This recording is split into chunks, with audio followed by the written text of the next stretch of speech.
The autumn wind swept across the rugged terrain of the American Southwest, carrying the scent of pine needles and dying leaves through the deep canyon where Hakan crouched behind a weathered boulder. His Spencer carbine felt heavy in his calloused hands, as rifle shots echoed from the valley below, each crack of gunfire growing progressively closer with every passing minute.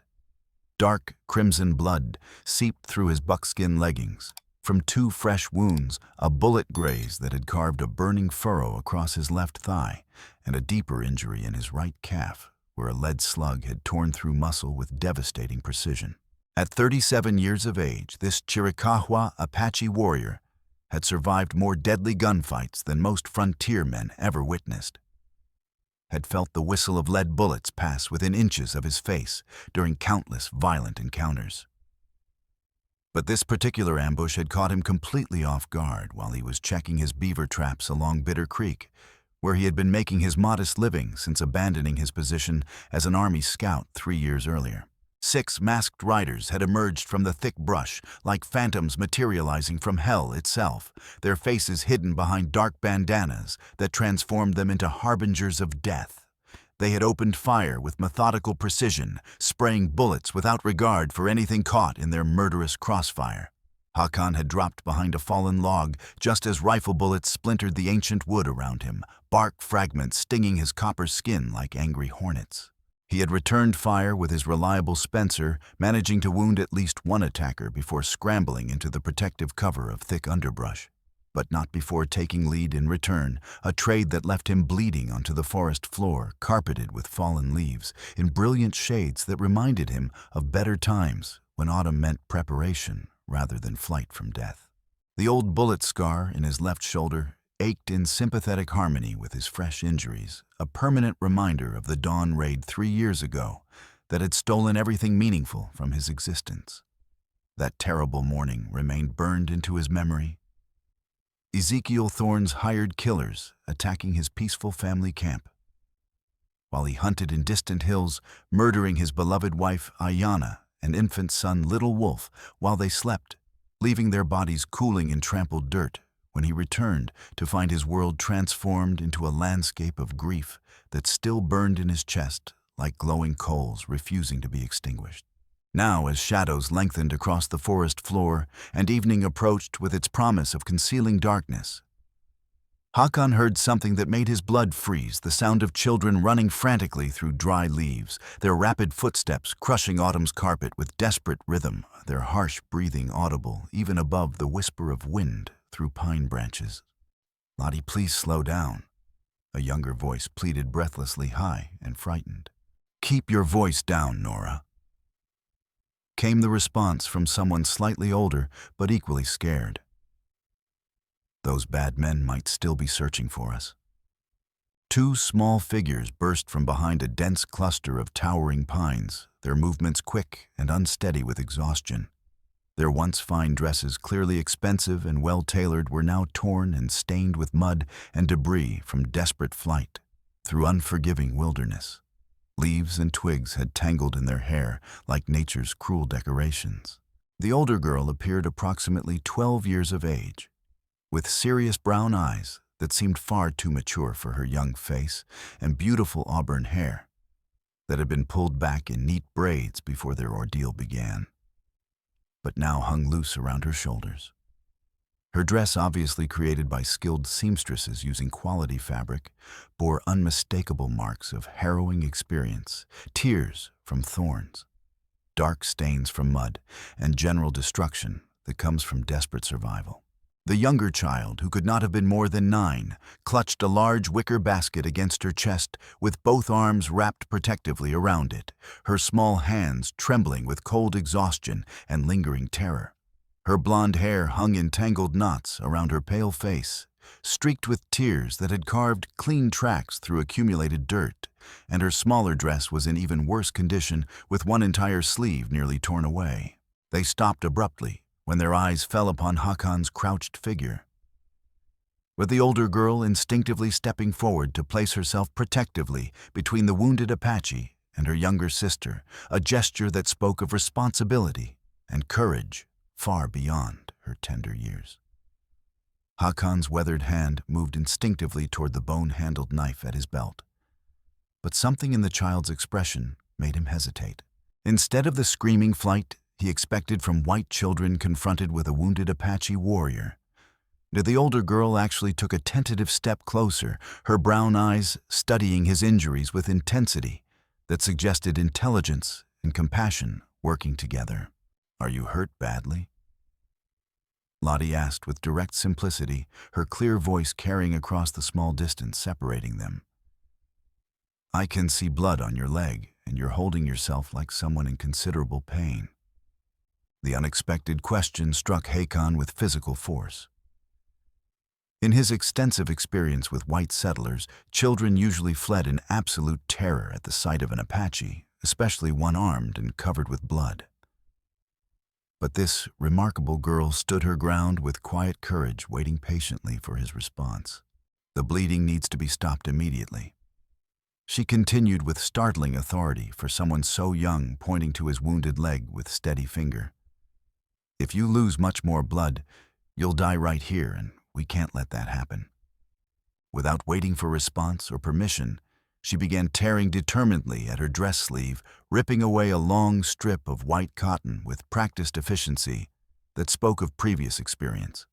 The sound of cloth tearing echoed strangely in the quiet forest as she knelt beside him, completely ignoring fresh blood that immediately stained her already ruined dress. Her movements were remarkably sure, as she began pressing clean moss gathered from nearby rocks into the open wound, applying firm pressure to stem the steady flow while working with competence that belonged on someone twice her age. "Nora, please bring the medical basket right now," she commanded with natural authority of someone accustomed to being obeyed. The younger girl crept forward cautiously, still frightened but obedient, despite visible terror. Her wicker basket, Hakon now observed with growing amazement, was no ordinary container. Inside, carefully organized and protected by layers of clean white cloth, he could see an impressive collection of medical supplies, rolls of professional quality bandages, small glass bottles with cork stoppers containing various medications, and most notably, a metal tin, labeled in neat, feminine handwriting, "Carbolic acid, expensive antiseptic solution that trained doctors use to prevent dangerous infections." This was clearly a complete medical kit professionally assembled and carefully maintained by someone with extensive knowledge of frontier medicine. The supplies were of highest quality available, suggesting considerable wealth and access to finest medical equipment. "Our mother spent many hours teaching us these techniques," Lottie explained as she continued working, wrapping the fabric strip around his calf with steady hands. She always insisted that every injured person deserves proper medical attention when bleeding, no matter who they might be or where they come from. She made us practice on injured animals until we could perform basic procedures without making mistakes. 9-year-old Nora's small hands shook visibly as she carefully opened the carbolic acid tin, releasing sharp medicinal smell that filled the air and mixed with earthy scents of pine needles and damp soil. A lone wolf's howl drifted mournfully from a nearby ridge, long and predatory, and both girls looked up with wide eyes, reflecting complete understanding of how dangerous their situation truly was. "I also know how to perform surgical stitching," Lottie continued, though Hakon detected slight tremor creeping into her previously steady voice, as full weight of their desperate circumstances began settling on her young shoulders. "Mother taught me to use needle and thread on torn flesh if we can find somewhere safe with adequate light where I can work without being discovered." More rifle shots cracked sharply through evening air, distinctly closer and more urgent, indicating pursuers were following some trail and getting nearer with each passing minute. The searchers were closing in like wolves, following scent of wounded prey. Hakon put away his knife and struggled painfully to his feet, using rough bark of the ancient oak for support, while his wounded leg protested every movement with burning agony that made his vision blur momentarily. "Stay completely quiet and don't make any sound," he whispered urgently, gesturing for them to crouch low among fallen leaves. "More guns are coming this way. and the men carrying them will kill all three of us without hesitation if they discover us together.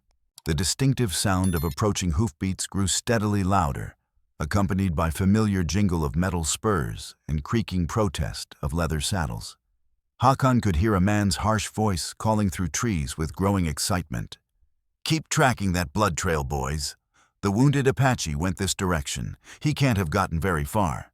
Hakan quickly grabbed both girls' hands and pulled them behind the massive trunk of a fallen tree that had crashed to the forest floor during some long-ago storm, pressing all three low against moss-covered ground that was soft with decades of decomposing organic matter. The hiding place smelled strongly of rich earth and natural decay, but provided solid cover from approaching danger. He pressed his finger firmly to his lips in universal gesture for absolute silence. And both girls nodded, understanding with wide eyes, reflecting terror, but also trust in his judgment. Their small bodies remained perfectly still, despite fear coursing through their young minds. The rider appeared through trees only moments later.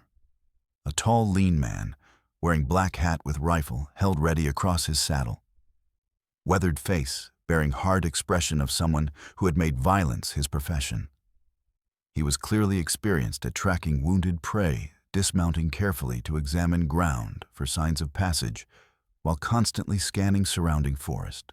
Hakan picked up a stone approximately the size of his fist and threw it with considerable force toward the left side of their position, sending it crashing into distant tree trunk with sharp crack that echoed through forest like gunshot.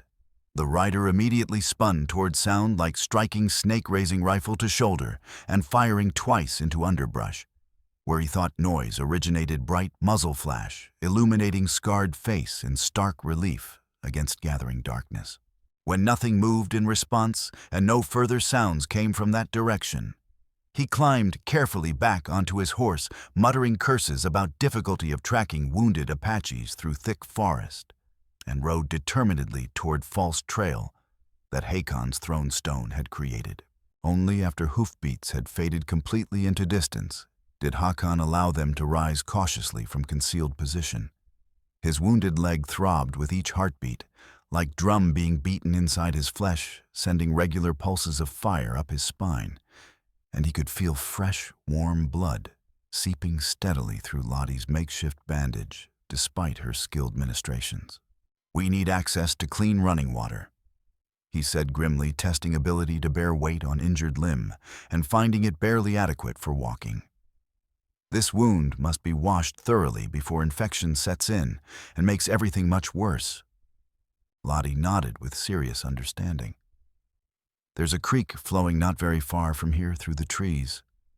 We ran past it when escaping from our wagon after the attack. I think it's maybe half-mile if we're careful about our route."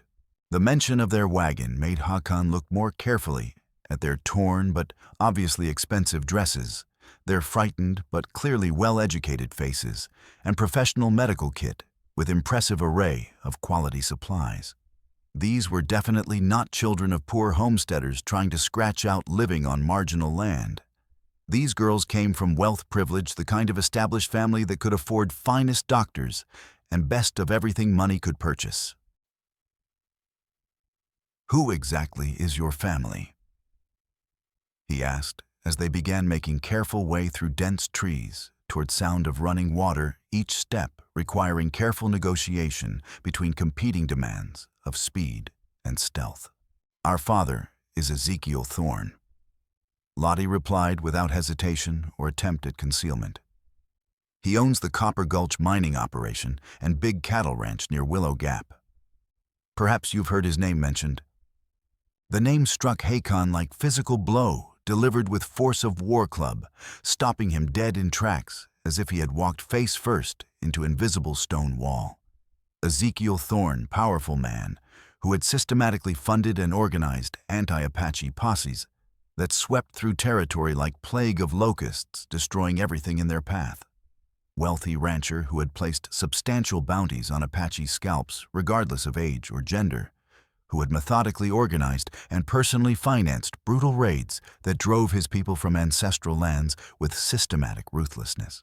Most importantly, and most painfully, this was the man whose hired killers had murdered his beloved wife, Ayanna, an innocent infant son, Little Wolf, 3 years ago during that dawn attack on their peaceful camp, turning his entire world into landscape of ashes and grief that still burned in his chest, like wound refusing to heal despite passage of time. Hakan stopped walking entirely, his vision blurring with more than physical pain as full crushing irony of their situation crashed over him like flash flood roaring down narrow canyon.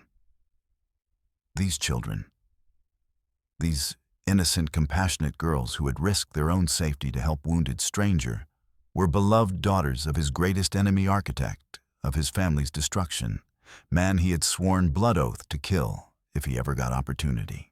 At the creek, they knelt together on muddy bank, while Lottie carefully unwrapped bloodied cloth from around his wounded calf. Water ran clear and cold over smooth stones, polished by countless years of flowing current, reflecting first bright stars, beginning to appear in darkening sky above canyon walls, like tiny diamonds scattered across black velvet. She used cupped hands to carry clean water to his wound, washing away accumulated dirt and dried blood with gentle patience, while Nora held medical baskets steady and occasionally glanced up at darkening sky with worried eyes reflecting understanding of how vulnerable they were becoming. As night approached with increased danger from both human predators and wild animals, the main roads back to town definitely aren't safe for us to travel, Nora said quietly, young voice, carrying weight of knowledge no child should possess. Those masked men with guns shot Mrs. Henderson, our governess, right in front of us. They also shot our wagon driver, but he got frightened and ran away into forest, abandoning us to defend ourselves. We could take you back to our house for proper medical treatment. Lottie offered earnestly, continuing to tear additional strips from her increasingly tattered dress to create more adequate bandaging material, fingers working with practiced skill. Father employs several doctors who visit our ranch regularly. They have complete surgical instruments and bottles of laudanum for pain control and everything else you might need. Hakan almost released bitter laughter at cruel irony of her innocent suggestion, though such laughter would have been tinged with hysteria rather than genuine humor.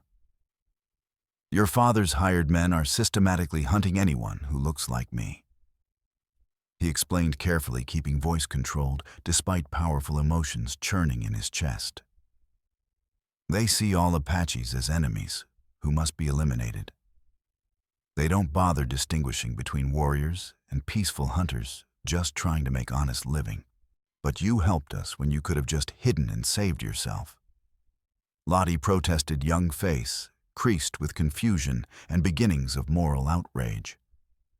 You risked your own safety to protect us when any reasonable person would have stayed concealed and avoided getting involved. Now that demonstration of decency won't matter to them in slightest. Hakan said grimly, voice heavy with bitter experience accumulated over years of frontier conflict.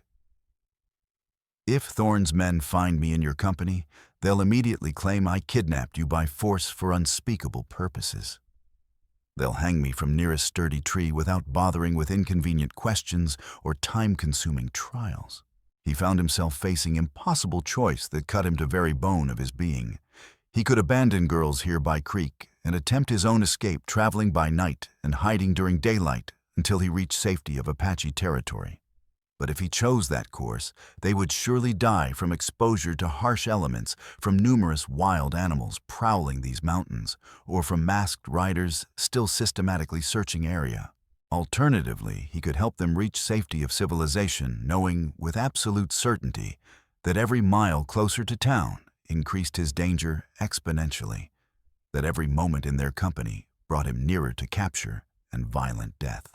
But looking directly at their frightened faces, remembering his own child's joyous laughter before it was silenced forever, Hakan realized he could not abandon them to whatever fate awaited in these dark mountains.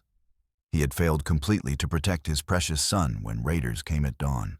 He would not fail these innocent children, even if they were daughters of his mortal enemy, even if helping them might cost his life. We travel to Town Doctor first. He decided firmly breaking young aspen branch to create makeshift crutch and testing its strength against his weight. Your father can wait until you're completely safe, and your story has been told to people in authority who might actually care about truth. They began following narrow deer paths through dense forest, ancient trails, worn smooth by generations of animals seeking water and forage, carefully avoiding main roads where mounted riders might spot movement against lighter sky. Hakon's wounded leg sent bolts of pure concentrated agony up his spine with every single step, each movement requiring conscious act of will to overcome screaming protest of damaged flesh. But he gritted teeth and pressed onward, driven by determination that transcended mere physical limitations. Girls walked quietly beside him through gathering darkness, Nora clutching precious medical basket protectively, while Lottie watched shadows between trees with alertness of someone who had learned to fear what might be hiding beyond their vision. Their white dresses made them dangerously visible against dark forest background. But there was absolutely nothing to be done, except hope desperately that any watchers would mistake pale forms for patches of moonlight or fallen birch logs. When they finally reached edge of protective forest, vast open prairie stretched before them like enormous brown ocean under brilliant star-filled sky. Rolling hills of short grass extending endlessly to horizon, where distant mountains formed jagged silhouette against glittering constellations. They would be forced to cross nearly 2 miles of completely exposed grassland to reach river that would provide adequate cover for final approach to Willow Gap, with absolutely nothing to hide behind except scattered buffalo wallows and occasional stunted cottonwood that had somehow survived harsh winds and periodic fires. Stay as low as possible and move as quickly as you can, Hakon whispered, though he knew with bitter certainty that his own movement would be anything but quick, given deteriorating condition of his wounded leg. If you see any riders approaching, drop flat to ground immediately, and don't move single muscle until they pass completely out of sight. Don't look up at them, don't breathe loudly, and don't do anything that might catch their attention. They had managed to cover perhaps half distance across exposed prairie, moving in short, desperate rushes between patches of slightly taller grass that provided minimal concealment, when shout rang out behind them like hunting cry of hawk spotting prey. Lone horseman had spotted their movement from elevated position on low ridge and was now galloping toward them across prairie at full speed, rifle glinting menacingly in starlight as he raised weapon to shoulder. Head for Buffalo Wallow, Hakon shouted desperately, pointing toward shallow depression approximately 50 yards ahead, one of natural holes created by bison wallowing during hot summer months, now their only hope for immediate cover. Girls ran with desperate speed as rifle bullets whistled over their heads like deadly insects, sharp cracks of gunfire echoing across empty prairie like thunder announcing approaching storm. Hakon limped after them as fast as damaged condition would permit, makeshift aspen crutch slipping treacherously in loose, sandy soil and threatening to send him sprawling with each labored step. They tumbled into Buffalo Wallow just as more shots erupted from pursuing rider dirt and dried grass flying around them in small explosions as lead slugs tore through earth where they had been standing moments before. Natural depression was shallow, but provided just enough protection to keep them alive, while bullets whined overhead. Hakon rolled onto belly despite screaming protest from wounded leg, and carefully aimed Spencer at approaching rider who was now close enough that Hakon could clearly see his face in starlight. Another of Thorne's hired guns with cruel eyes and mouth twisted in permanent snarl of hatred that spoke eloquently of man who genuinely enjoyed violent work. Crawl toward river as fast as you can, Hakon instructed girls, voice steady despite desperate nature of their circumstances. Keep your heads down and keep moving no matter what happens here. He fired once Spencer's heavy bullet, taking man's hat cleanly off his head and causing horse to rear up in sudden fright. Rider fought desperately to control panicked mount while attempting to return fire, but shots went wild as frightened animals spun and bucked beneath him. However, he had clearly seen girls' distinctive white dresses in bright starlight. And Hakan knew with sinking certainty that man would survive this encounter and live to spread word throughout entire territory that Apache was kidnapping two innocent white children that would bring every gun in territory down upon them. Ryder finally managed to get horse under control and wheeled animal around, galloping back toward forest to summon reinforcements rather than continuing single-handed pursuit. Hakan and girls now had precious little time before whole countryside would be swarming with armed searchers, all convinced they were hunting savage child stealer who deserved no mercy. At river's edge, they faced next major obstacle. Current ran swift and dark, swollen with recent autumn rains that had transformed normally manageable stream into torrent of dangerous, fast-moving water. Behind them, on horizon, orange flames flickered like fires of hell itself. Riders had deliberately set fire to dry prairie grass, attempting to smoke them out of possible hiding places and drive them into open where they could be shot down like animals. "I can't swim very well," Nora whispered fearfully, staring at rushing water with obvious terror. "Current looks so strong and fast. What if it carries us away?" Hakan searched along muddy bank and found large cottonwood that had fallen across water during some long-ago flood trunk, still reasonably solid despite bark peeling away in long weathered strips. He carefully tied precious rifle securely to his back with strips of leather cord, then helped both girls climb onto makeshift raft while testing its buoyancy in shallow water near bank. "You hold tight to each other and don't let go no matter what happens," he instructed seriously, pushing log out into current with long branch broken from nearby willow. "Keep your heads above water and trust me to get us safely across." River immediately tried to tear log from his desperate grip with relentless force of moving water.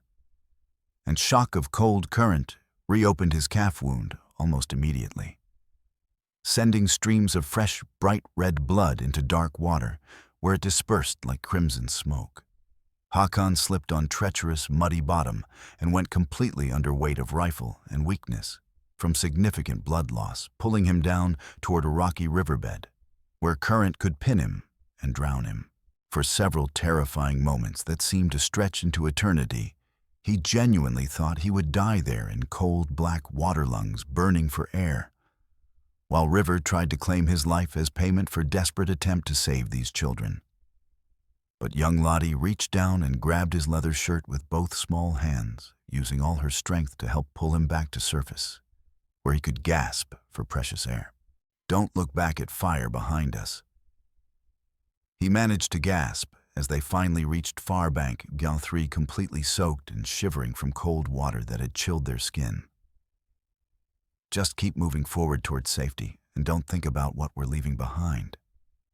They found temporary shelter that night in abandoned line shack, rough wooden cabin where railroad workers had once lived while constructing tracks through territory during Great Western expansion years before.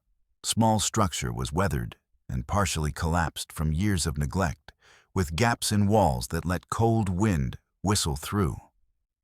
But it still provided essential protection from elements and concealment from any searchers who might pass by. Iron stove was broken beyond any hope of repair, chimney fallen in, and firebox cracked beyond use. But there were still some supplies inside that previous occupants had abandoned when railroad work moved on dried beans that had hardened to consistency of Pebbles coffee grounds that might still yield flavor if properly prepared, matches carefully wrapped in oiled cloth to keep them dry, and most importantly dented, but functional pot for boiling water over open fire. Lottie heated water carefully over small fire built in corner where smoke would disperse through natural cracks, rather than creating visible column that might attract unwanted attention. Meanwhile, Nora opened medical basket to reveal complete contents for first time. Along with bandages and carbolic acid that had already proven their worth, there was comprehensive sewing kit containing needles of various sizes and strong thread in several different colors, everything needed to properly close serious wound and give it best possible chance of healing cleanly. "This is going to cause you considerable pain," Lottie warned honestly, threading one of needles with steady hands that belonged on someone twice her age with formal medical training. Mother made us practice this procedure many times on pig's feet from kitchen and pieces of chicken skin until we could make neat, even stitches that would hold under stress. Hakan found sturdy stick and bit down on it as she began working, wood creaking between his teeth as she carefully put 4 neat, precise stitches in his torn calf to hold damaged flesh together properly.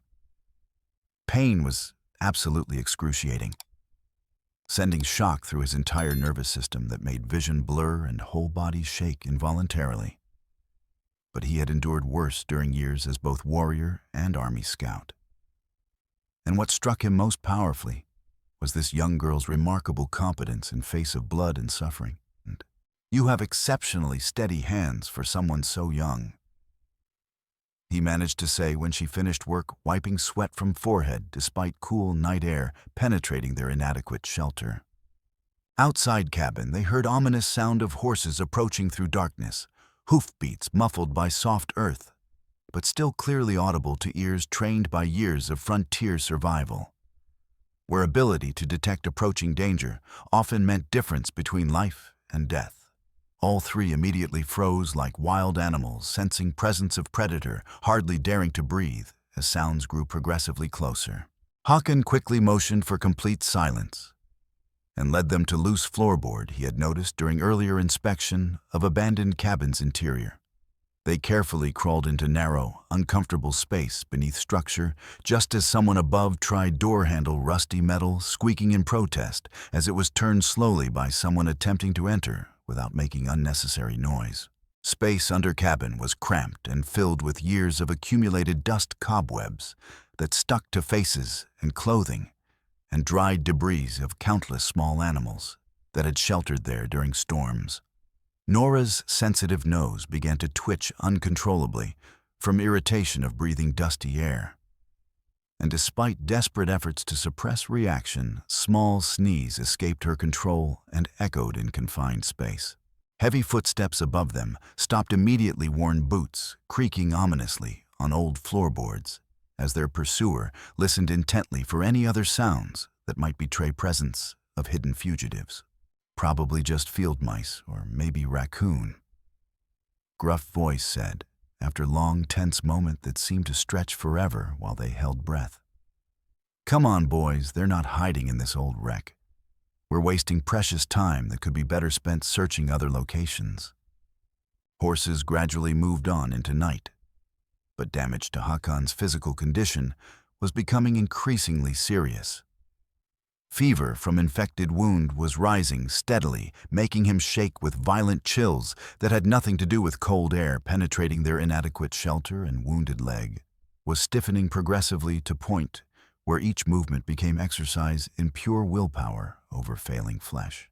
By morning, when pale light began to filter weakly through numerous cracks and gaps in cabin walls, he could barely stand upright without crucial support of makeshift aspen branch crutch, and every single step sent fresh lightning racing through his nervous system like strikes hitting same spot repeatedly. They managed to reach outskirts of Willow Gap just as rising sun painted eastern hills in brilliant shades of gold and crimson frontier town, already beginning to stir to life with familiar daily rhythms of civilization trying to establish itself in hostile wilderness. Shopkeepers were opening doors and sweeping wooden boardwalks clean of accumulated dust, freight wagons loaded with supplies, and precious ore rolled down Main Street with rumble of wheels and jingle of harness, and appetizing aromas of baking coffee and fresh bread drifted from hotel restaurant to remind them that normal life continued, even in midst of their desperate flight.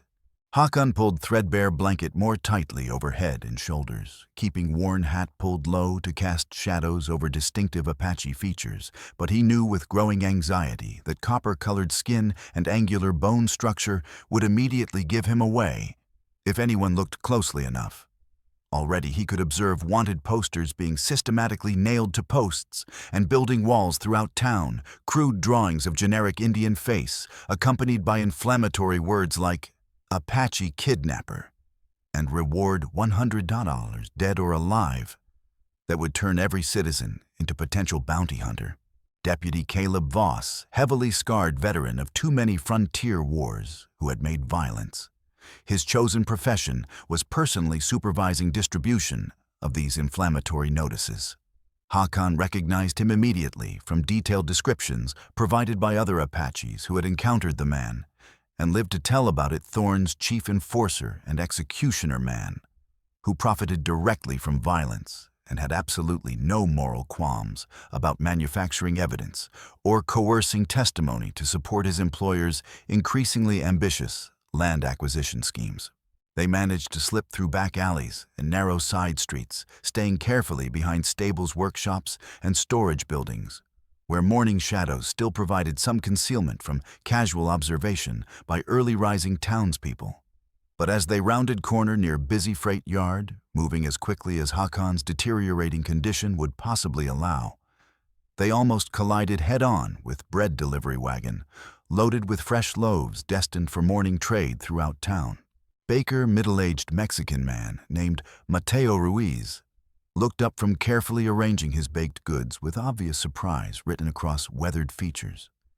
His experienced eyes immediately showed recognition when he glimpsed Hakan's distinctive face beneath concealing blanket. They had conducted business on several occasions, trading beaver pelts for supplies and food. And Mateo was one of very few townspeople who treated Apaches with basic human decency rather than automatic suspicion and hatred. "Quickly," my friend Mateo whispered urgently in rapid Spanish, then immediately switched to English for girls' benefit. "Get into my stable behind bakery before someone sees you and raises alarm. I will bring town doctor to you quietly and discreetly." Stable smelled comfortingly of hay and horses' familiar and soothing scents that reminded Hakan of better times when he had worked as Army scout and life had seemed more predictable. They concealed themselves in empty stall, while Mateo departed to fetch medical assistance, watching anxiously through cracks and gaps in weathered wooden walls as Deputy Voss and his armed men conducted systematic search of Main Street, questioning anyone who might have seen Apache kidnapper and his supposed innocent victims. Dr. Abigail Clark arrived within single hour, proving to be a remarkably competent woman in her 40s who operated town's only medical clinic with professional skill and dedication that had earned genuine respect even from those frontier residents who normally looked down upon female professionals with automatic suspicion. She examined Hakan's various wounds with methodical thoroughness of someone who had treated hundreds of similar injuries during years practicing medicine on violent frontier, where gunshot wounds, knife cuts, and traumatic injuries were unfortunately commonplace occurrences. "These young girls undoubtedly saved your leg, and quite possibly your entire life," she told him quietly as she carefully cleaned wounds with fresh carbolic acid and administered measured doses of laudanum to dull worst pain. Their quick thinking and immediate application of proper bandaging techniques prevented most serious complications of infection from taking hold in damaged tissues. Without their intervention, we would probably be discussing amputation as only viable method of saving your life. When Deputy Voss came directly to medical clinic searching specifically for Thorne's missing daughters, heavy boots echoing ominously on wooden steps like approach of doom itself, Dr. Clark calmly hid all three fugitives in her cellar storage area and proceeded to lie with smooth, practiced composure directly to Lawman's scarred and suspicious face. "I haven't seen any children today, Deputy Voss," she said with perfect calm and professional demeanor. "I've been extremely busy all night, treating victims of serious mining accident, 2 miners with multiple broken bones from cave-in at Widow's Peak.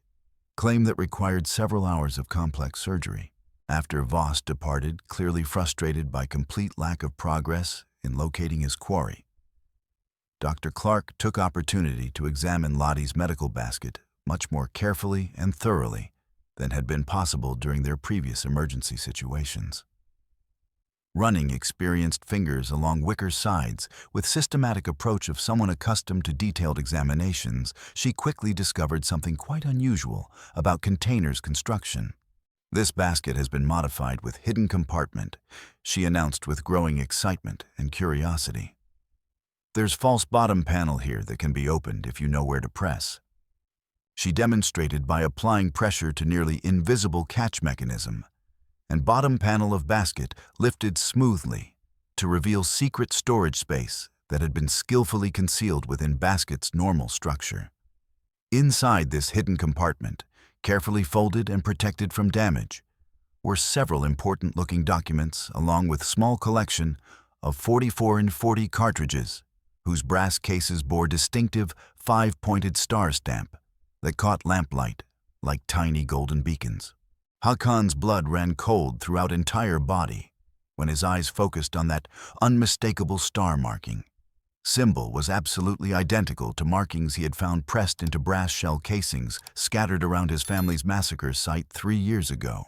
Evidence left behind by killers who had been careless with spent ammunition in their haste to complete bloody work and escape before Apache reinforcements could arrive. Where exactly did these items come from? Dr. Clark asked with growing amazement and concern, studying documents with increasing attention. Mother hid them in secret compartment before we left ranch for our trip to town. Lottie explained carefully, voice steady despite potentially enormous implications of what she was revealing.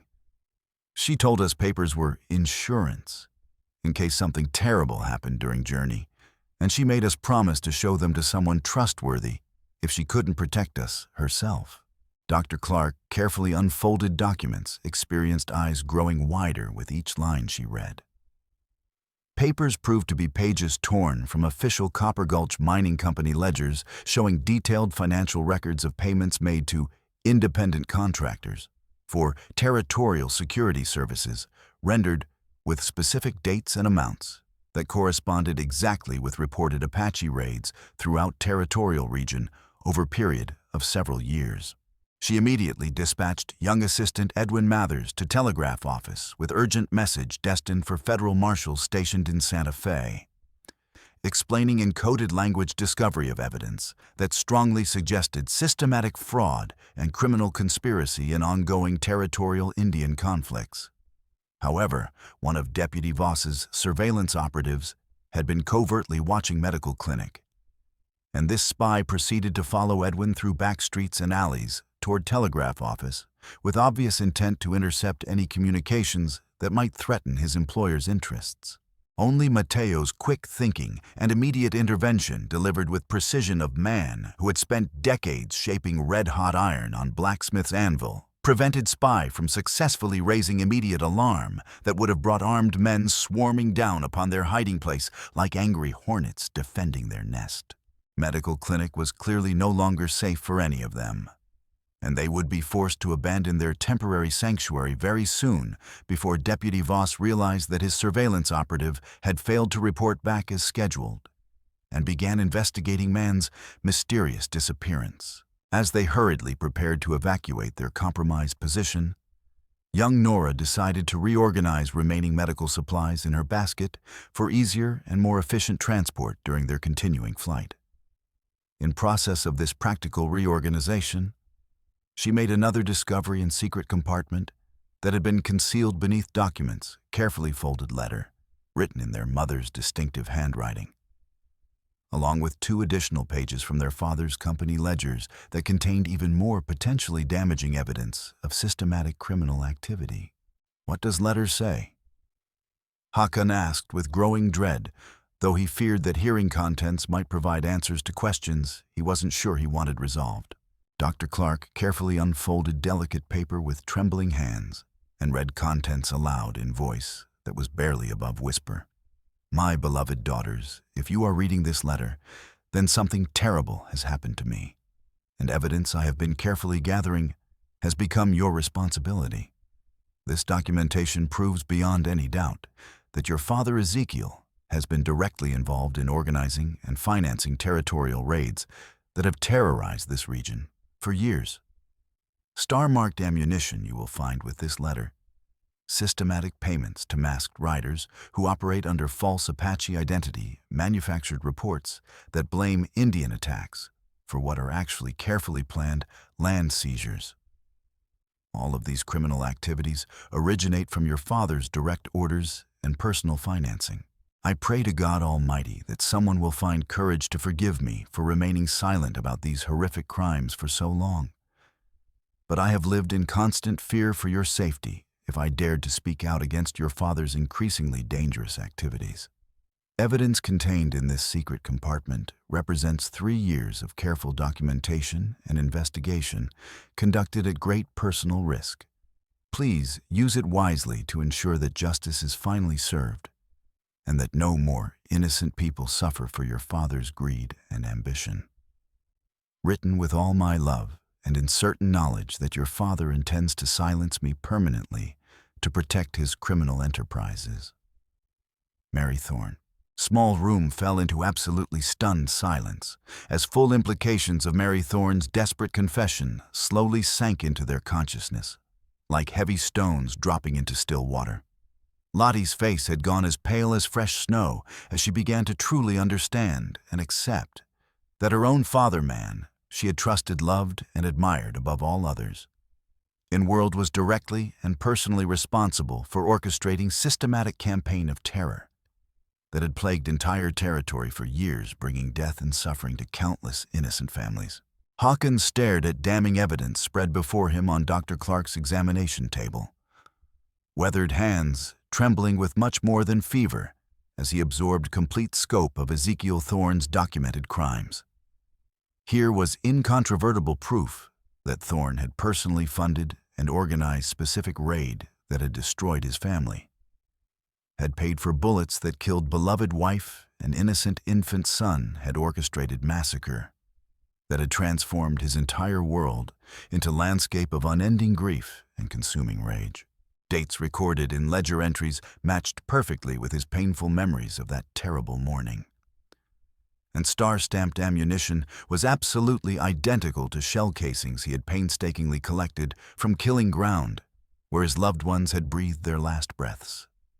Every single detail confirmed what his heart had already known with terrible certainty, that Ezekiel Thorne was primary architect of his personal hell man who had stolen everything that made life worth living. Crushing irony of their situation was almost more than his mind could successfully process. These remarkable children, who had risked their own lives to save wounded stranger, who had demonstrated more genuine compassion in single evening than most adults manage during entire lifetimes of comfortable existence, were innocent daughters of man who had murdered his family and systematically destroyed his world. And now, power of ultimate revenge lay literally in his hands.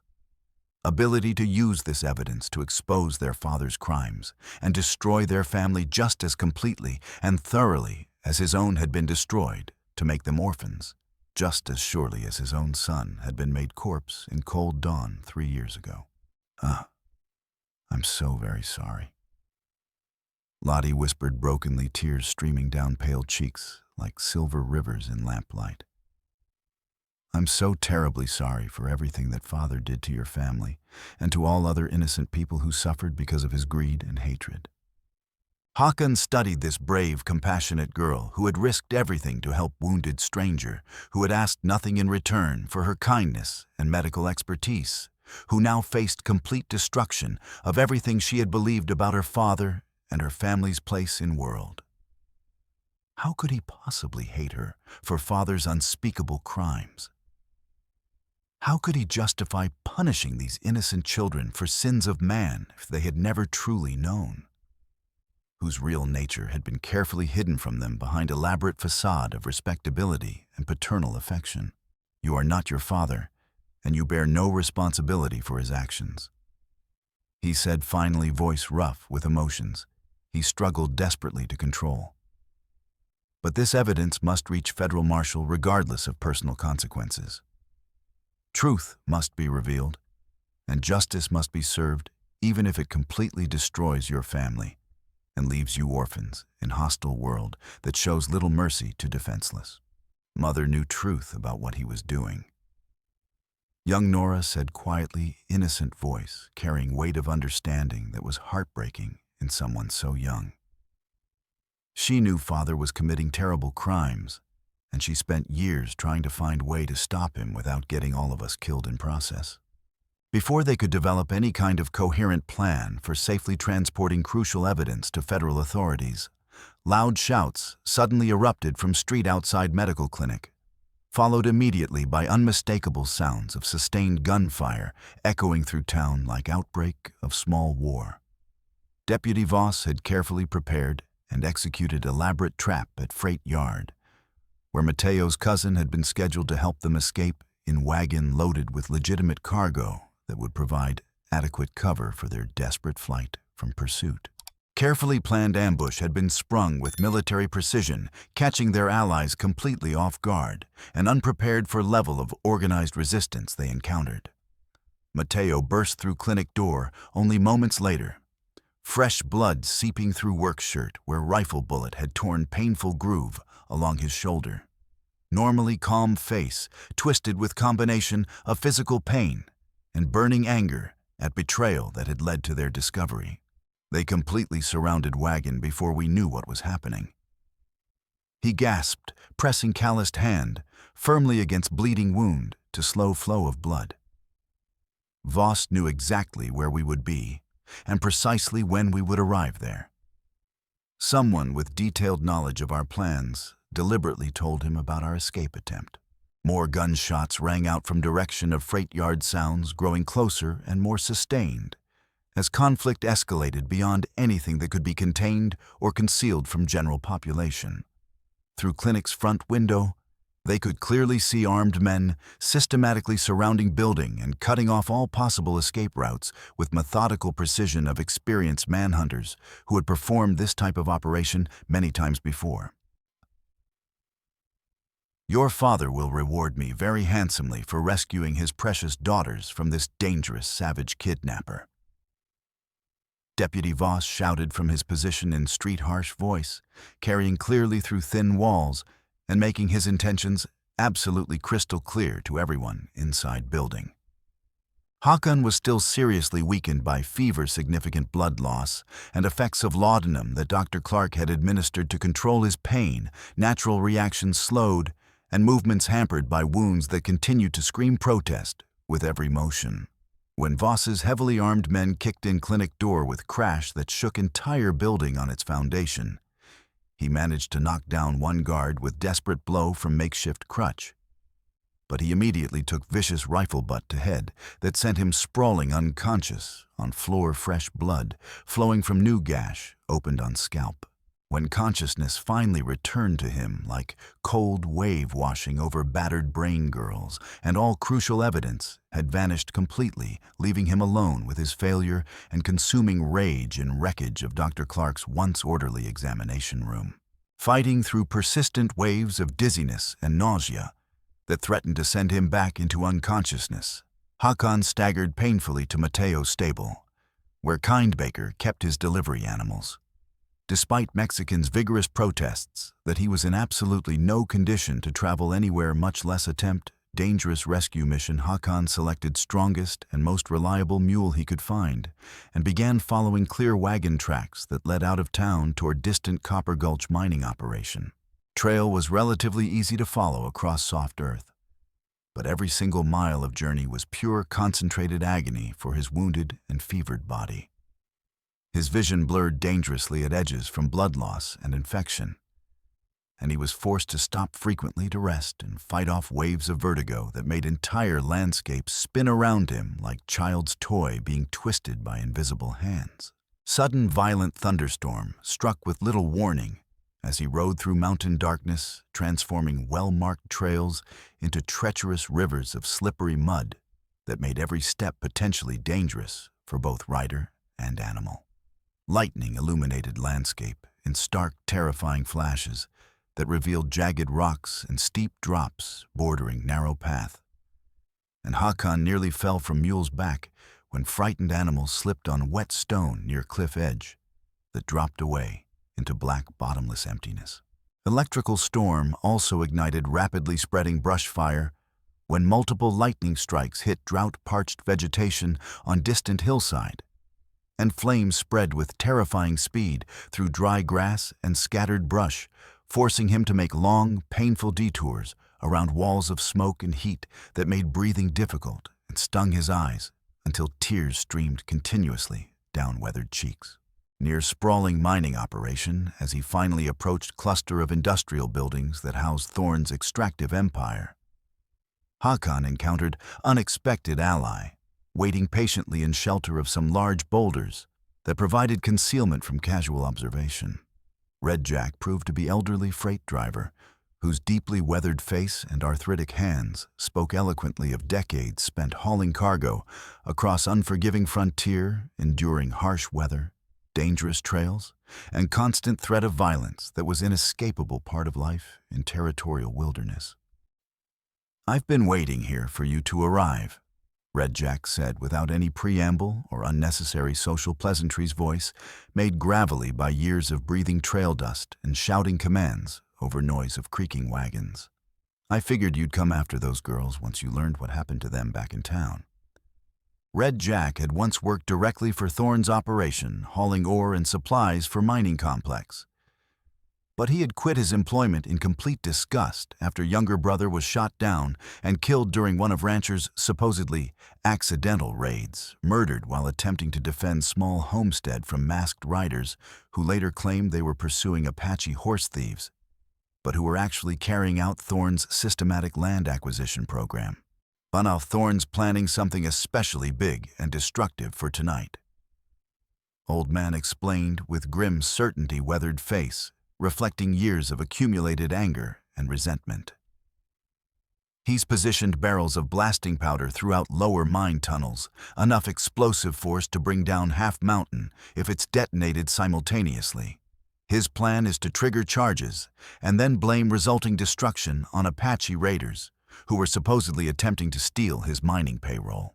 Red Jack reached into worn saddlebags and produced small Derringer pistol along with several coils of slow-burning fuse wire, commonly used for controlled mining explosions.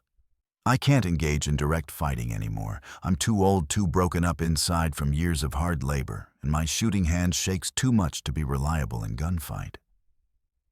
But I can still ride fast enough to reach town and inform Federal Marshal about what I know concerning Thorne's criminal operation. You concentrate on doing whatever you can to protect those innocent girls from their father's murderous plans."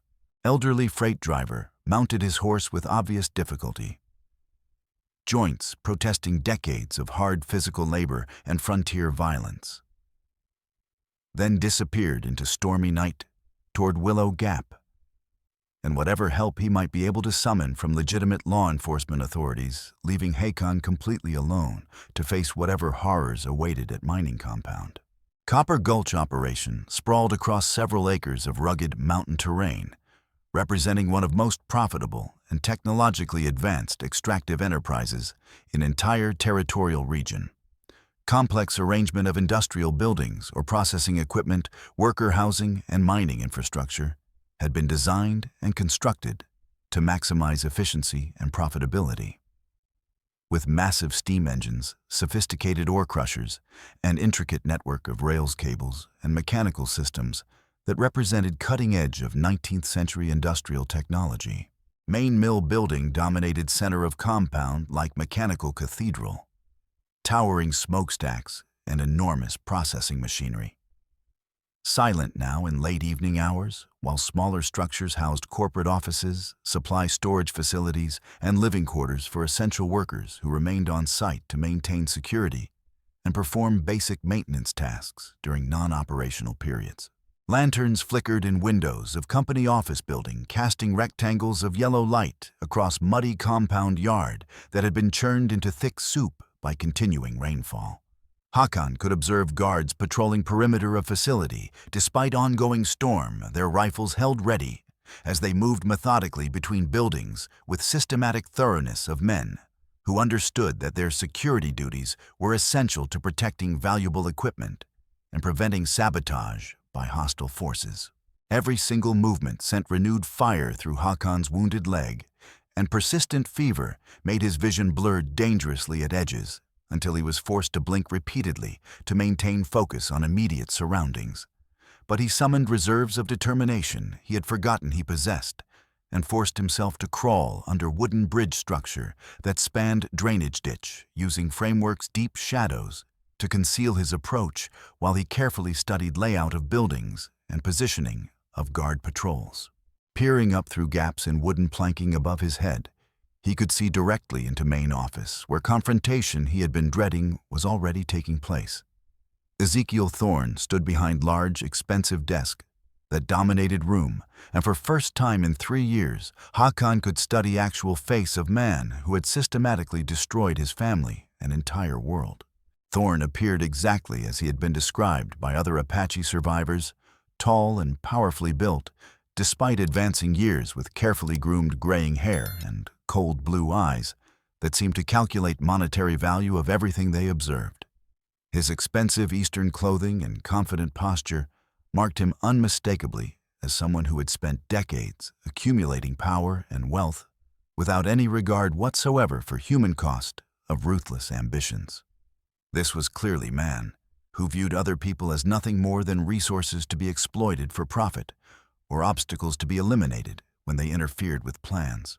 Deputy Voss stood beside his employer in position that suggested both respect and fear, and both men were engaged in what appeared to be heated discussion about timing and logistics.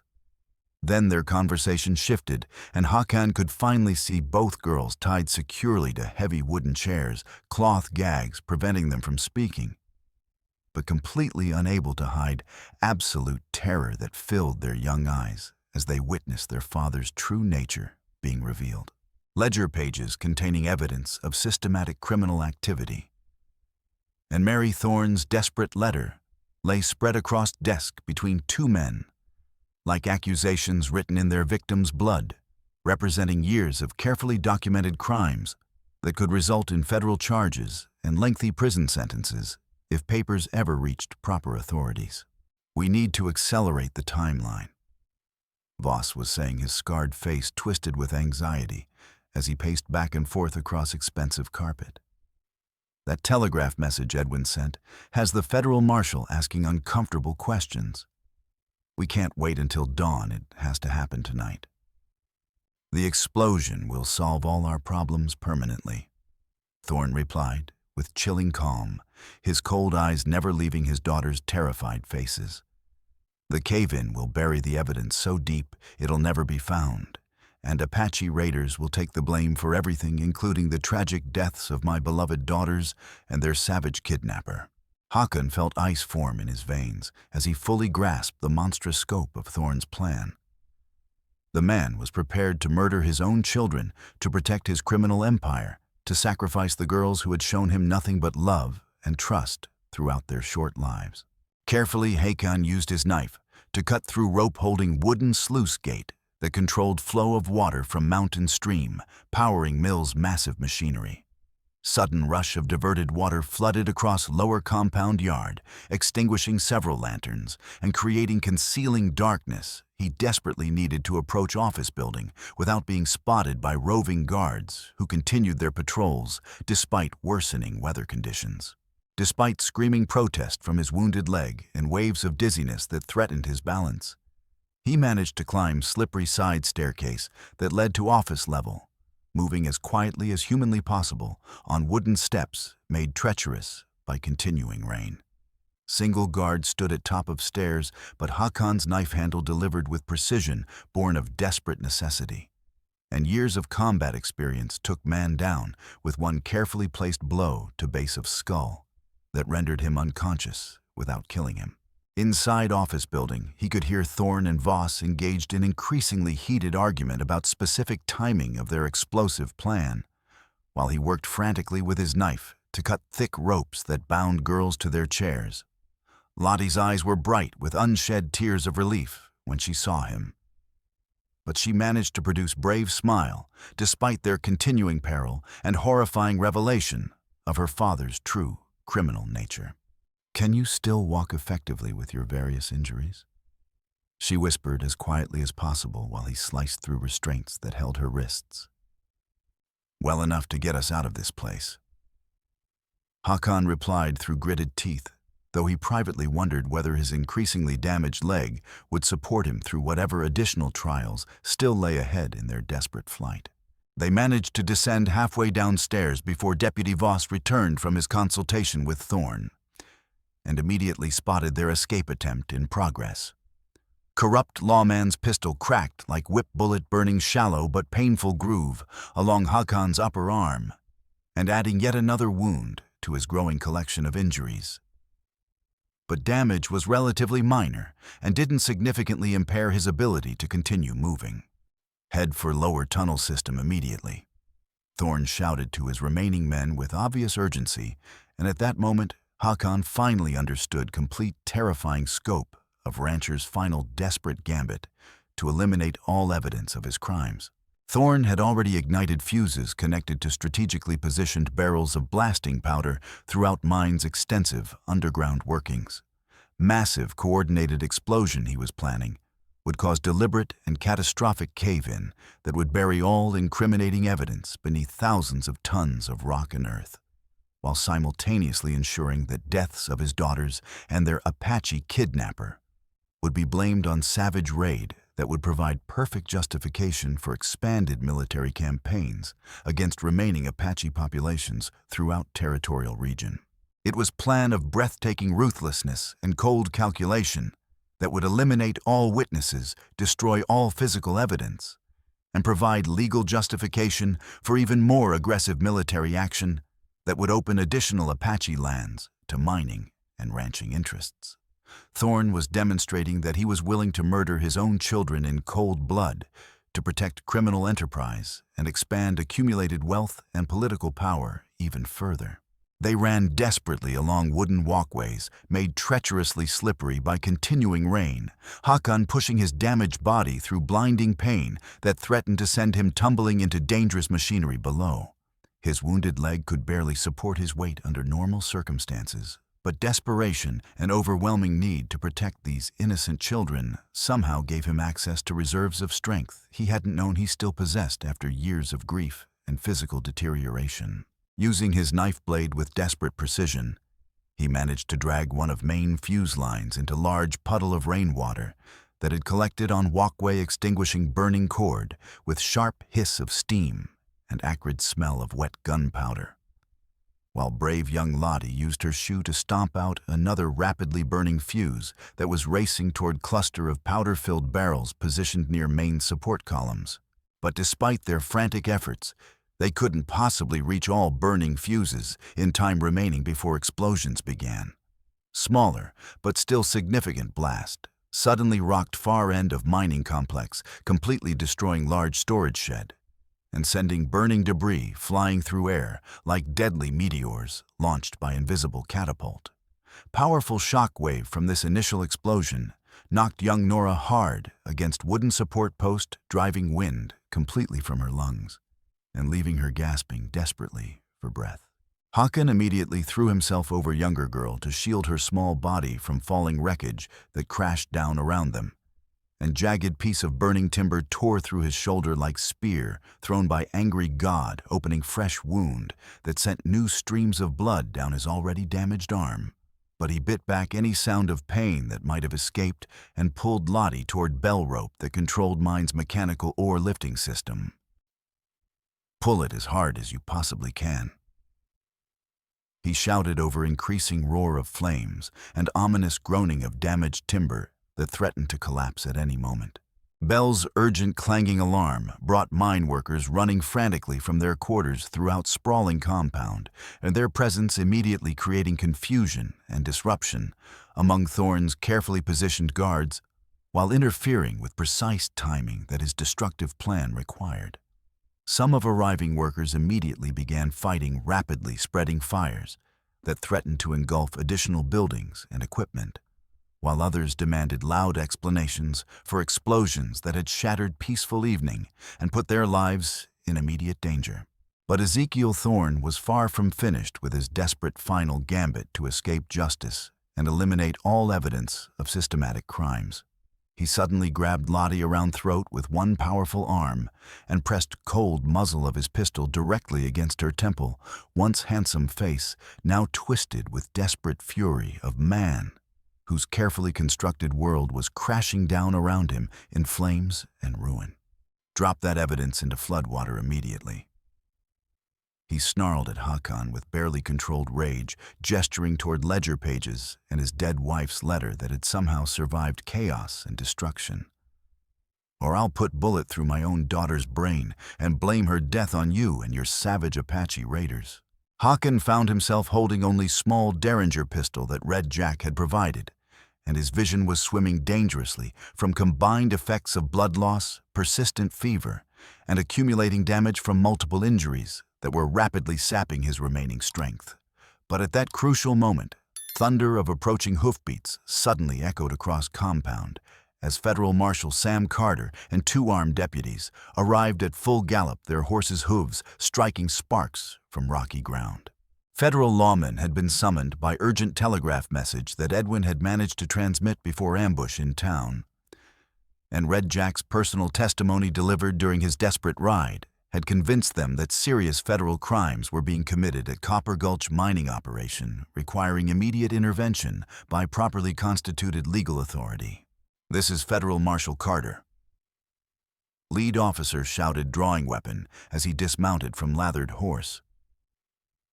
"Drop your firearms and surrender immediately, or face consequences of resisting federal authority." Deputy Voss immediately opened fire from his advantageous position on office balcony rifle bullet, striking down one of federal deputies before lawman could find adequate cover behind industrial equipment scattered throughout compound. Wounded federal officer fell hard, clutching shoulder as blood seeped between fingers, but he managed to roll behind heavy ore cart that provided some protection from additional shots while he attempted to return fire with service revolver. Distraction created by Federal Marshal's arrival and outbreak of sustained gunfire gave Hakan crucial opening he had been desperately waiting for. He threw small Derringer into flood water that continued to pour across compound. And when Thorne's eyes instinctively followed splash and glint of metal, Hakan summoned his remaining strength to kick heavy lever that controlled yet another sluice gate in mine's water management system. Veritable wall of mountain water suddenly crashed into compound with devastating force of flash flood, knocking Ezekiel Thorne completely off balance and allowing young Lottie to tear herself free from his loosened grasp and scramble towards safety. Rancher's hasty shot went completely wild, bullets smashing harmlessly into wooden beam, while Federal Marshal Carter's carefully aimed return fire shattered Thorne's gun hand and sent weapons spinning away into churning mixture of mud debris and flood water. Deputy Voss made desperate attempt to shoot Hakan from behind, taking careful aim despite chaos and destruction surrounding them on all sides. But alert young Nora spotted immediate danger. In her panic and desperation to help, she stumbled backward and accidentally pushed against heavy control lever, sending loaded ore cart swinging directly into corrupt lawman's legs with bone-crushing force.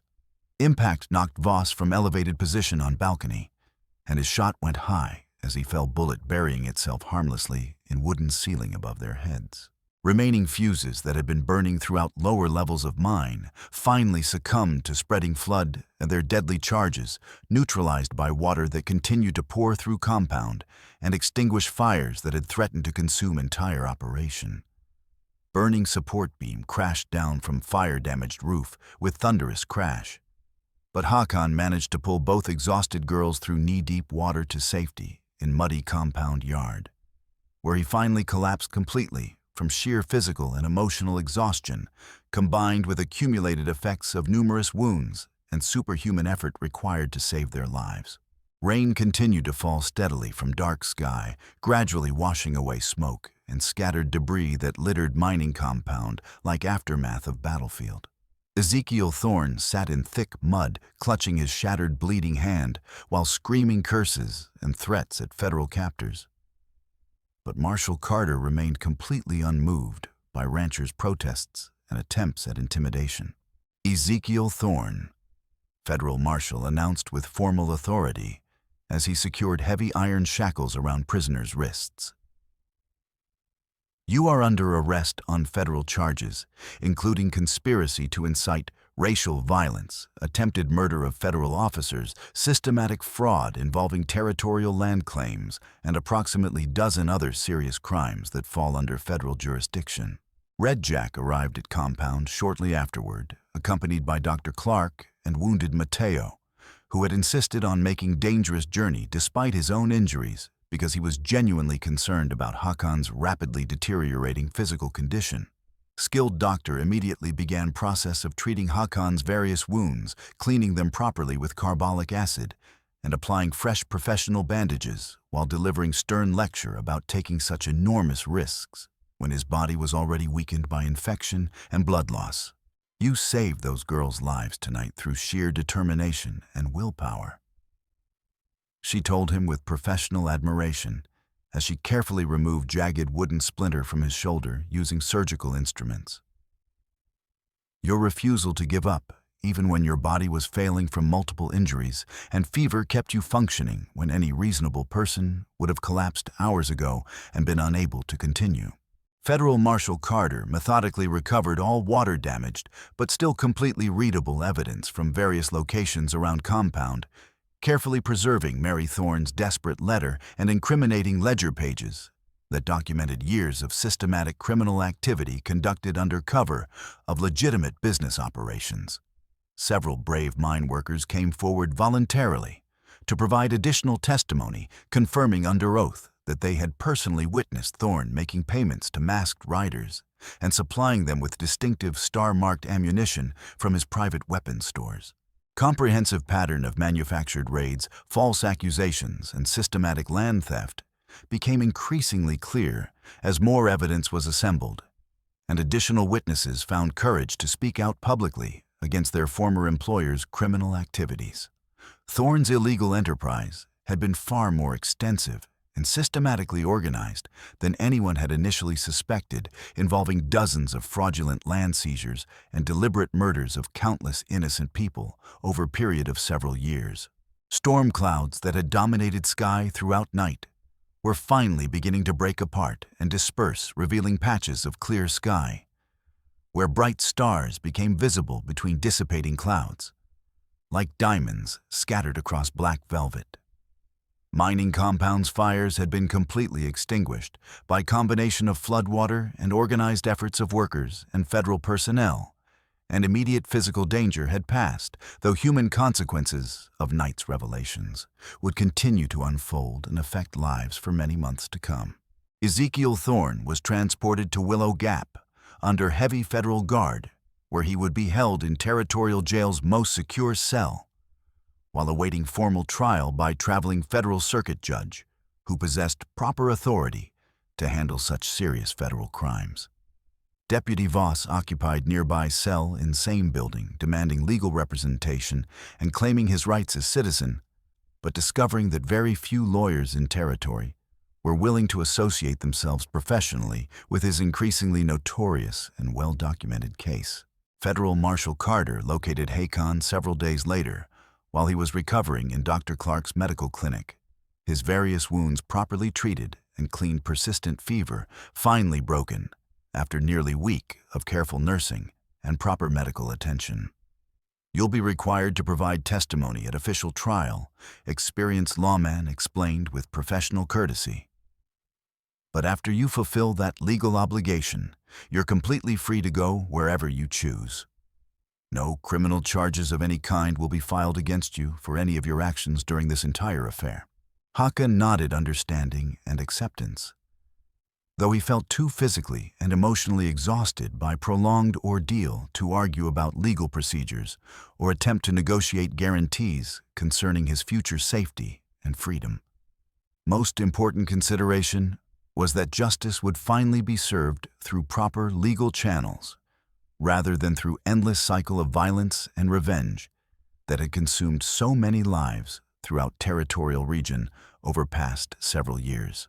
Most emotionally difficult aspect of entire aftermath involved helping traumatized girls cope with complete and devastating destruction of everything they had believed and trusted about their father and their family's respected position in community.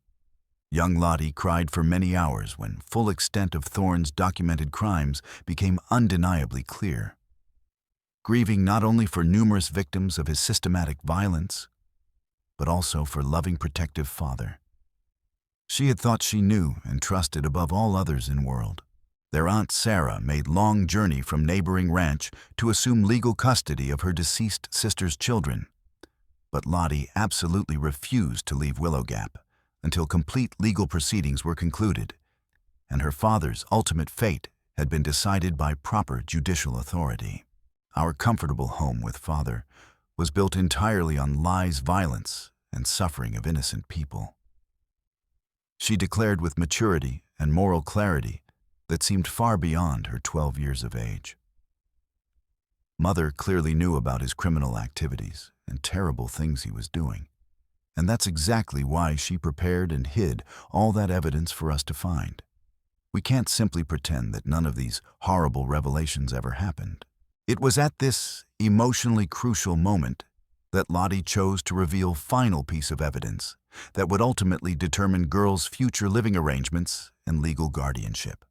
From around her neck, she carefully removed small silver locket that she had worn throughout their entire harrowing ordeal, keeping it hidden and protected beneath her torn dress where it wouldn't attract dangerous attention or risk being lost during their desperate flight through wilderness. Inside delicate locket was tiny tin-type photograph showing Mary Thorne and Dr. Clark standing together outside medical clinic, both women smiling warmly as they posed beside wooden crate clearly labeled Clark Surgery Supplies. On back of precious photograph, written in Mary Thorne's distinctive and unmistakable handwriting, was message that served as her final will and testament regarding her daughter's future care. If I do not safely return from this dangerous journey, my dearest friend Abigail Clark should immediately become legal guardian to my beloved daughters. Message read in part. Please guide them completely away from their father's path of violence, greed, and destruction. Teach them healing arts and medical skills so they can help repair some of terrible damage that our family has caused to innocent people. Let them learn through experience that medicine and compassion are infinitely more powerful than money and hatred, and that genuine healing can eventually conquer even deepest wounds caused by systematic cruelty and revenge. Written with all my maternal love and desperate hope for their future redemption. Mary Thorne. Locket and its precious contents provided clear, legally binding grounds for Dr. Clark to assume permanent guardianship of both girls, ensuring that they could remain safely in Willow Gap under protection and guidance of someone their mother had trusted completely and unconditionally. Aunt Sarah agreed to this arrangement with obvious sadness, recognizing that her deceased sister-in-law's final wishes deserved to be honored and respected, even if it meant painful separation from her only remaining family members. 1 week later, Federal Marshal Carter returned to Willow Gap with offer that surprised everyone involved in case. Territorial government, recognizing Hakon's valuable skills and his demonstrated integrity under extremely difficult circumstances, was prepared to offer him permanent, well-paying position as official scout and tracker, working directly for federal marshals to pursue genuine criminals rather than innocent Apache families trying to survive on increasingly limited reservation lands. But Hakon declined this potentially attractive offer without any hesitation or extended consideration. My sister's Apache camp desperately needs my help and support to survive approaching winter, he explained with quiet dignity and firm resolve. And these girls certainly don't need man with my violent history and accumulated enemies anywhere near their new life as they try to heal from their family's traumatic legacy. Instead of accepting government employment, he provided extremely detailed written statement documenting everything he had witnessed and experienced during their shared ordeal, ensuring that Thorne's upcoming trial would have access to all evidence and testimony needed for complete conviction on all charges, He also helped organize a small group of displaced people who desperately needed safe passage to winter quarters, Mexican workers like loyal Mateo, who had lost their jobs and homes for courageously opposing Thorne's criminal activities, and two Apache widows, whose families had been systematically destroyed by ranchers' manufactured raids and land seizures. Formal trial began exactly 2 weeks later, when traveling circuit judge arrived in Willow Gap with his complete court staff and legal authority. Ezekiel Thorne was systematically convicted on multiple serious federal charges based on overwhelming evidence that had been assembled by Marshal Carter, including incriminating ledger entries matching star-stamped ammunition, detailed witness testimony from numerous credible sources, and Hakon's comprehensive account of Thorne's personal confession during final confrontation at mining compound. Final sentence was 20 years of hard labor in territorial prison, harsh punishment that satisfied legitimate demands of justice without requiring death penalty that frontier courts often imposed for crimes involving systematic violence and multiple murders. Thorne's conviction also legally invalidated many fraudulent land claims that had been acquired through violence and manufactured evidence, opening possibility for meaningful reparations to be paid to some of his victims' surviving family members. Hakon returned to Willow Gap one final time to fulfill his legal obligation to testify in official court proceedings, walking with only slight permanent limp and no longer requiring any assistance with basic mobility. His various wounds had healed remarkably well under Dr. Clark's expert care and attention, leaving scars that would always serve as reminders of this extraordinary adventure. But no permanent disabilities that would significantly limit his future activities or quality of life. After completing his court appearance and legal testimony, he made final visit to Dr. Clark's medical clinic to say personal goodbyes to people who had become unlikely friends during their shared experience of danger violence and ultimate triumph over systematic evil. Girls had prepared special farewell gift for his departure, small pouch, carefully sewn from soft, supple buckskin, and filled with carefully selected collection of medicinal herbs that would promote healing and ease pain during his future travels across harsh frontier landscape. For those times when your leg hurts and you're far away from trained doctors or proper medical facilities. Young Nora explained with touching seriousness as she pressed precious pouch into his weathered hands, her young face reflecting genuine concern for his future welfare. Lottie added her own heartfelt farewell message. At very beginning, when we first discovered you bleeding in forest, we asked if you were badly hurt. Now, as you prepare to leave us forever, we want to ask different but equally important question. Are you finally beginning to heal inside your heart, as well as in your physical body? Hakon looked carefully at these two remarkable young women who had demonstrated such extraordinary courage and compassion during darkest hours of their lives, who had chosen difficult path of healing over easier route of hatred even after learning most terrible truths about their father's systematic crimes and their family's legacy of violence. Their question touched something deep within his spirit that had been wounded far more severely than his physical body during years of grief, anger, and consuming desire for revenge. You helped me far more than any army doctor or traditional Apache medicine man ever could have accomplished.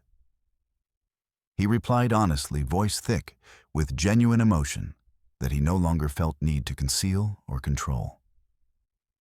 You showed me through your actions that not all white children inevitably grow up to become copies of their parents, and that power of healing and forgiveness can ultimately prove stronger than desire for revenge and continued violence.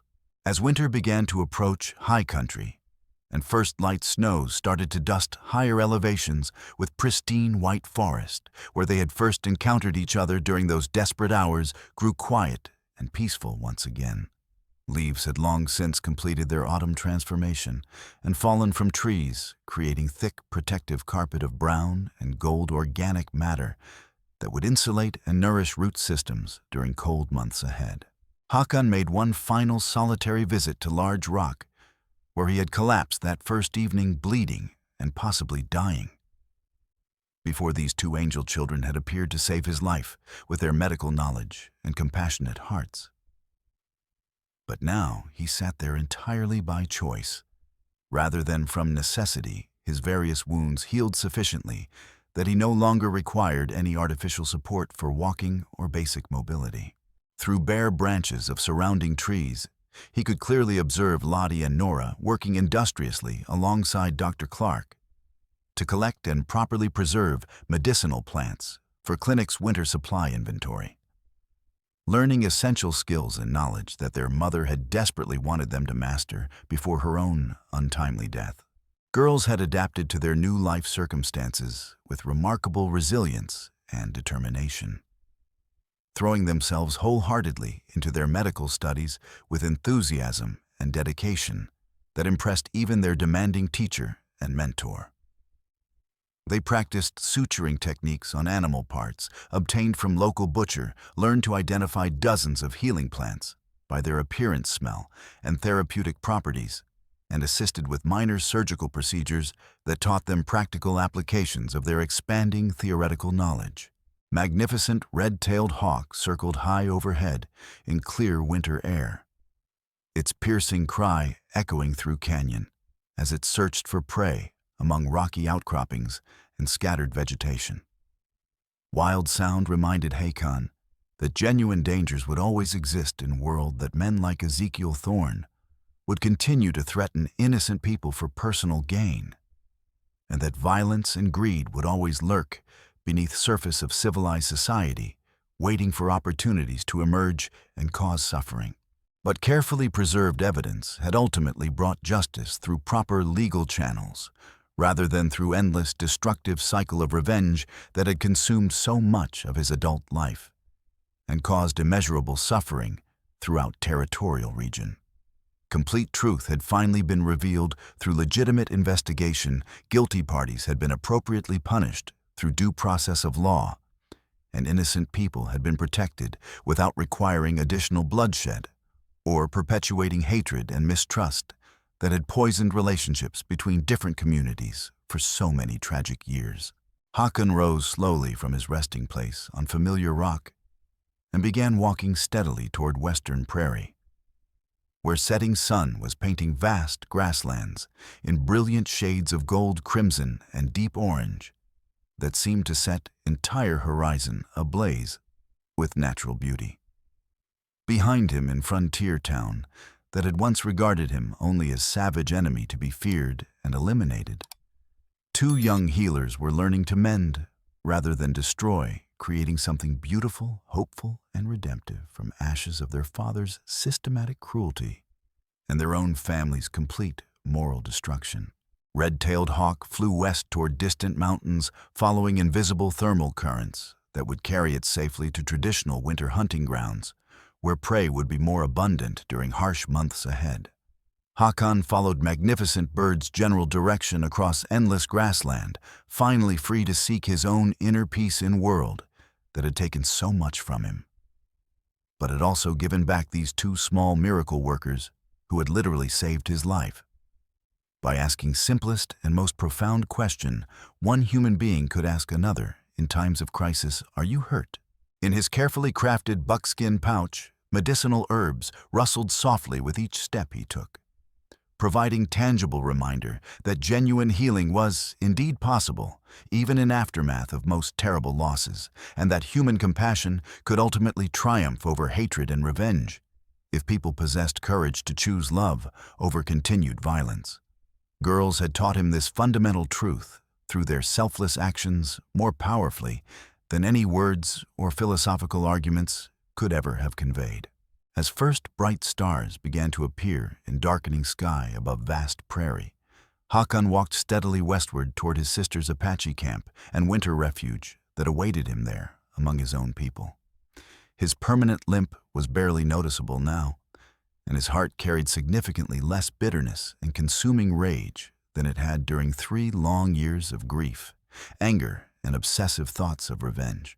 Somewhere behind him, in warm medical clinic, filled with tools and instruments of healing rather than weapons of destruction and death, 2 daughters of his greatest enemy or dedicating their young lives to learning how to repair damage their father had systematically caused throughout territory, ensuring that his ultimate legacy would be one of redemption and positive change, rather than continued violence and hatred.